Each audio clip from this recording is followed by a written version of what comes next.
Здравейте! Ако обичате да създавате нов живот, да рисувате и да творите, тогава това видео е за вас.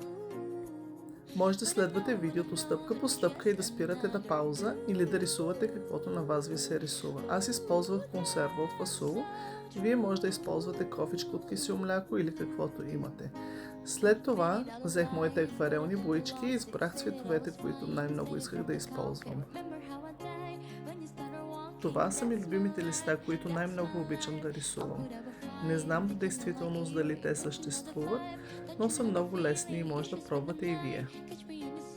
След като отцветих кофичката и оставих да изсъхне за 1-2 часа, за да може да не е лепкава и да не разваля боята.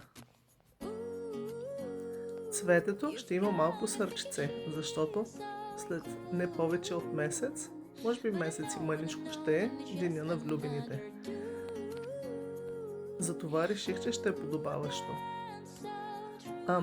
Освен тази консерва, аз използвах цветовете, които вече бях изтискала от тубичките и нарисувах още една кофичка, ще я видите на края на видеото. Тук използвам върха на четката, за да направя точици. Винаги може да използвате допълнителен лист хартия, където да пробвате как ще стане. Аз не винаги правя така, по някой път правя и грешки. Когато направя грешки, просто бойдисвам върху това, което не ми харесва. Тези декоративни кутийки са идеални за подарък или за фломастри, пастели и моливи.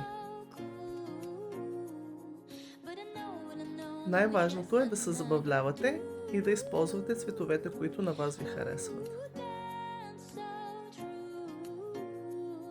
Накрая използвах акрилик глос, който е като лаково покритие. Прави боята по-трайна, защитава я и дава малко блясък. Аз мисля, че се получиха прекрасно. Кажете ми дали ви харесват в коментарите и какво искате да нарисувам следващия път. Чао!